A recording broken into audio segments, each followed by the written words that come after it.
Hello everyone guys, कैसे हो आप लोग। आई होप कि आप लोग ठीक होंगे। तो जैसा कि फ्रेंड्स, ये आपके लिए साइंस का इंपॉर्टेंट क्वेश्चन रहेंगे और मैथ में मैं चैप्टर वाइज स्टार्ट करने वाला हूँ। बस थोड़ा वेट करें आप लोग। और आज से फ्रेंड्स आप लोग की एक न्यूज़ है, जो मतलब AA SSR की जो वैकेंसी आई थी उनके फॉर्म आज से भरना स्टार्ट हो गए। तो आप लोग फॉर्म भरना और जल्द से जल्द भर लें दोस्तों। और डेट के लिए, लास्ट डेट के लिए नहीं बैठ रहे हैं, क्योंकि आपको पता है लास्ट डेट को साइट बिजी बताती है। तो आप लोग पहले जाके फॉर्म भर लें जब आपको टाइम मिलता है तो। ठीक है दोस्तों। और भी मैं शाम को उसकी जो जानकारी है बता दूंगा मैं, और डाल दूंगा मैं डेट, लास्ट डेट कब की है इसकी। ठीक है दोस्तों। तो चलते हैं क्लास। इसमें साइंस रहेगी स्पेशल वाली, मैथ नहीं है। पहले मैं आपको मैथ सिखा दूँ चैप्टर वाइज, इसके लिए इसके बाद अपन चैप्टर वाइज प्रैक्टिस सेट भी करेंगे और मैथ चलेगा। ठीक है दोस्तों। 1 महीने का टाइम देना आपको और सारा सिलेबस आपका जितना भी होता है कंप्लीट हो जाएगा। तो चलते हैं दोस्तों, ना देरी करते हुए ना बकवास। पहला क्वेश्चन, निम्नलिखित में से किस लाफिंग गैस को कहा जाता है। किसे फ्रेंड्स लाफिंग गैस कहा जाता है। लाफिंग गैस का फ्रेंड्स फॉर्मूला क्या होता है, N2। याद रखना आप लोग, कभी कभी पूछ लिया आपके एग्जाम में। तो N2 इसके लाफिंग गैस का जो फॉर्मूला होता है। ठीक है। और फ्रेंड इसका नाम क्या होता है वो पूछा गया आपसे। तो ये होता है nitrous oxide. Option number C correct answer हो जाएगा। आगे बढ़ते हैं दोस्तों। फ्रेंड्स ये आपके लिए NCERT साइंस है, जो भी आपके एग्जाम में बार बार रिपीटेड हो रही है वही साइंस है। तो ध्यान रखना है, इंपॉर्टेंट क्वेश्चन है। जो याद नहीं है वो कॉपी में नोट करना है आपको। ठीक है। क्वेश्चन नंबर सेकंड क्या है दोस्तों, बंद कमरों में आग जलाकर सोना, यानी कि जो अपन स्लीपिंग करते हैं, सोते हैं, सोना क्यों खतरनाक है। फ्रेंड्स बताओ। तो दोस्तों बंद कमरे में सोना क्यों खतरनाक वो मैं बता रहा हूँ आपको।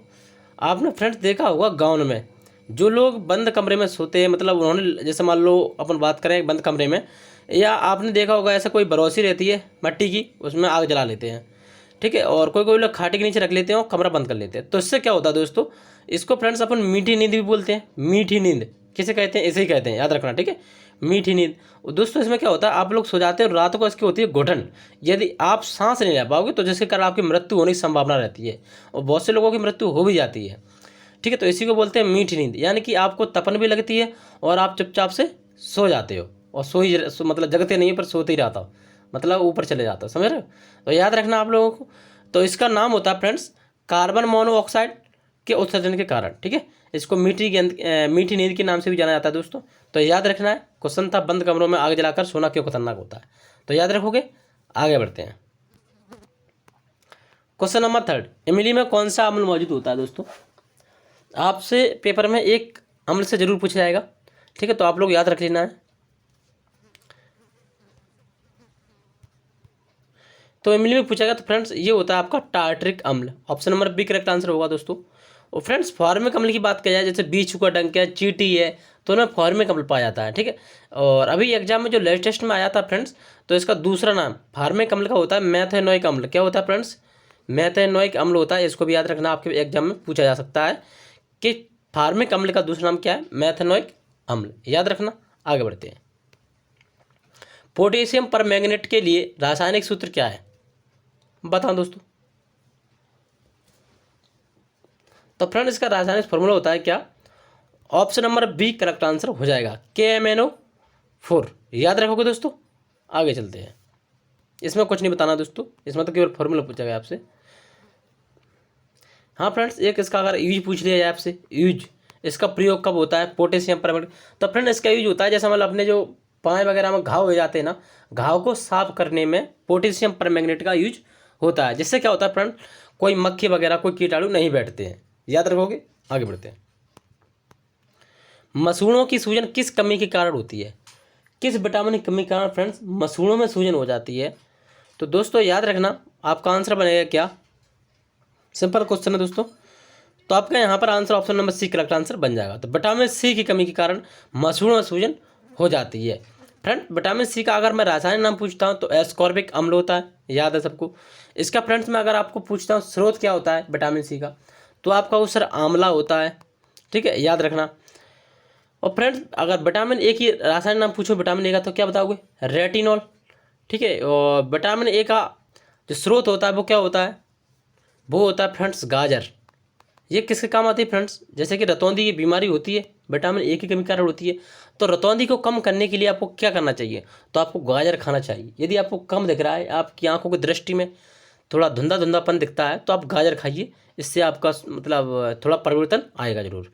ठीक है, तो ये होता है। और विटामिन बी1 का रासायनिक नाम क्या होता है? थायमिन होता है, जानते हो। बेरी बेरी रोग होता है।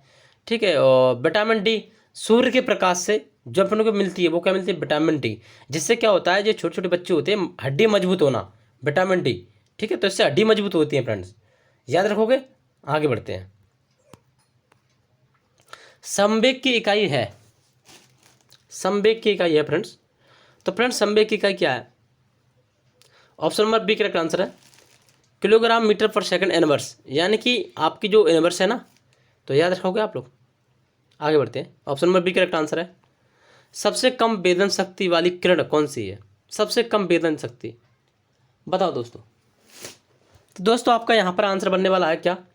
सबसे कम पूछा गया है दोस्तों। अगर सबसे ज़्यादा पूछा जाता तो आपको याद था। देखो, सबसे कम पूछेगा तो फ्रेंड बनेगा ऑप्शन नंबर बी अल्फा किरण। ठीक है, और सबसे अधिक पूछा जाए तो कौन सी होती है? गामा किरण। याद रखना ये दोनों पॉइंट। आगे बढ़ते हैं। ध्वनि की माप का मात्रक क्या है? बताओ दोस्तों, ध्वनि की माप का मात्रक। तो फ्रेंड ध्वनि की माप का मात्रक होता है क्या? वो होता है डेसिबल। ठीक है, और फ्रेंड हर्ट्ज की बात की जाए तो ये होता है आवृत्ति का। आपने सुना होगा आवृत्ति, जो रेडियो वगैरह में बजती है, आवृत्ति ध्वनि। तो ये डेसिबल होता है, ये हर्ट्ज मतलब आवृत्ति में मापा जाता है। आगे बढ़ते हैं। सूर्योदय और सूर्यास्त के समय सूर्य का रंग लाल क्यों दिखाई देता है दोस्तों? बताओ। ये आपके लिए एनसीईआरटी क्वेश्चन है दोस्तों।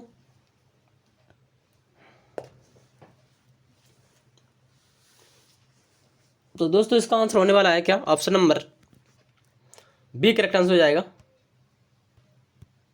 क्या दोस्तों? बी करेक्ट आंसर हो जाएगा, क्योंकि लाल रंग का प्रकाश तरंगदैर्घ्य अधिक होने के कारण प्रकीर्णन अधिक होता है। तो इसलिए बोला गया है कि सूर्यास्त के समय और सूर्योदय के समय अधिक लाल क्यों दिखाई देता है। ठीक है, तो आगे बढ़ते हैं। Option number B correct answer है। समताप मंडल में पराबैंगनी विकिरण जो होती हैं उनको अवशोषित कौन सी किरण करती है? कौन सी गैस करती है? आपने ये कहा है समताप मंडल में पराबैंगनी विकिरणों को किसके द्वारा अवशोषित किया जाता है दोस्तों? किसके द्वारा सोख लिया जाता है? तो फ्रेंड्स आप लोग जानते हैं जिस तरह से। Option number B correct answer है, ओजोन। ठीक है, आगे बढ़ते हैं। निम्न में से कौन सा एक फल है? फ्रेंड्स आपसे पूछा गया फल।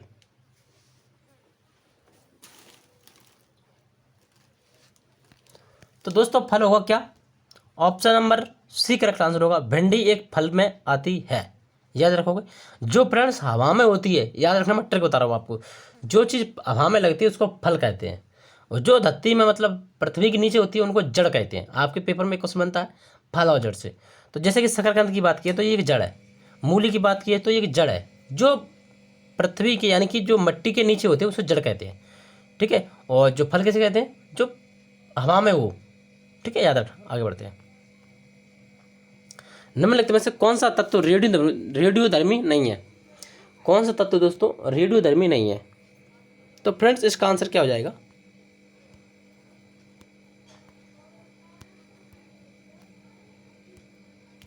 तो फ्रेंड आपका आंसर होगा option number C correct answer हो जाएगा, जर्कोनियम रेडियोधर्मी तत्व नहीं है। जर्कोनियम रेडियोधर्मी तत्व नहीं है।